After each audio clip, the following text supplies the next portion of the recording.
with Storm Tracker Live. Well, we've got a few scattered showers around, but the real story for our weather is, of course, temperatures. Rob? Okay, guys, we're back here at Sky's the Limit Balloon Adventures. These things are full of hot air back here, and some of it's going in the balloon.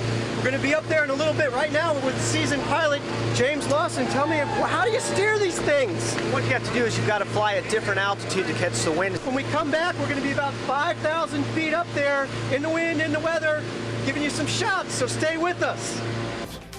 Well, we've got a lot going on outdoors this weekend. We got football, the festival, the parade, and probably a few other things. It looks like the weather's going to cooperate for the most part, by most definitions of that word. We got a chilly one to get through tonight.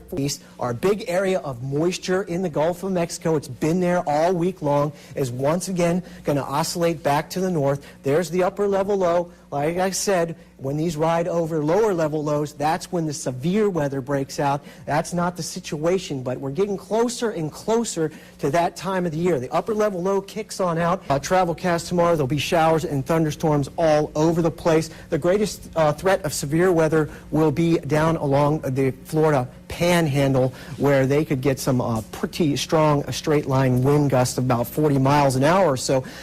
This one, though, somehow managed to make it inside, as you see, to steal the spotlight. What would you do if a cat wandered onto your I would side? have grabbed that little mongrel. I would have made him my little weather puppet. You just never know what will wander onto the news that do.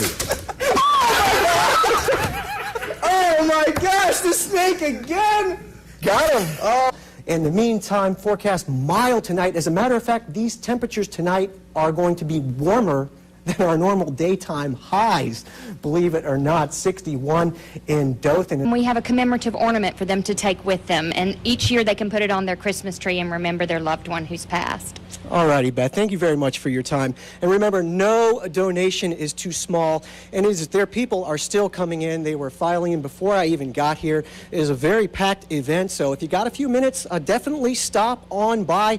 There's this beautiful event going on inside. And speaking of beautiful, our weather, you could see what she's wearing. She wasn't shivering at all. With Storm Tracker Live.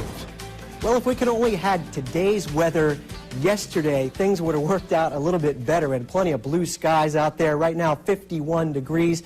And even though today's temperatures are only about seasonable, that's why it was so great. It was plenty of blue skies. It was pretty darn nice. But I noticed a lot of you need to rake your leaves up in your lawn, and you'll have an opportunity to do so this weekend. But here's that same stalled frontal system in the Gulf. We've been talking about this for about 10 days now, but it's going to affect us a little bit differently. And here's why. There's a big old high-pressure system over the mid-Atlantic states. It's going to hold all the storms out to the west, and it's eventually going to bring this front back up our way in kind of a dry form. Let me show you what I mean as we put it into motion here. Now, it looks like the high-pressure system is going to take off to the east again, right? Wrong. It's going to drift back down to the southwest. It's going to pull that front back up off the Gulf, and it's going to warm us up. By the time we reach tomorrow night, temperatures will already be in the 50s for lows, which is quite warm for this time of year. As we continue it, the warm front will continue to ride northward, and we can't rule out a stray shower or two anytime a warm front is overhead, but this one's going to be pretty weak. The main low is way back in Texas, and they are going to get pounded with rain over the next couple days because this whole system is just not going to move.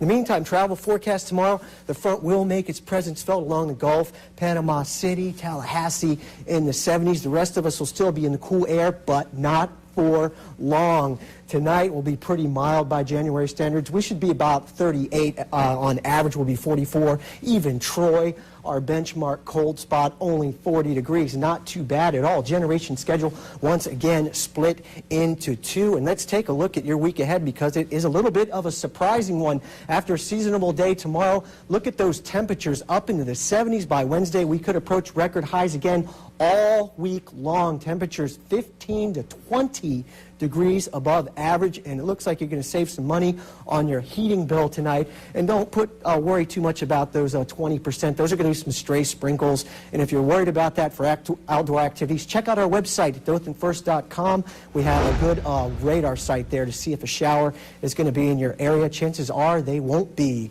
Kevin.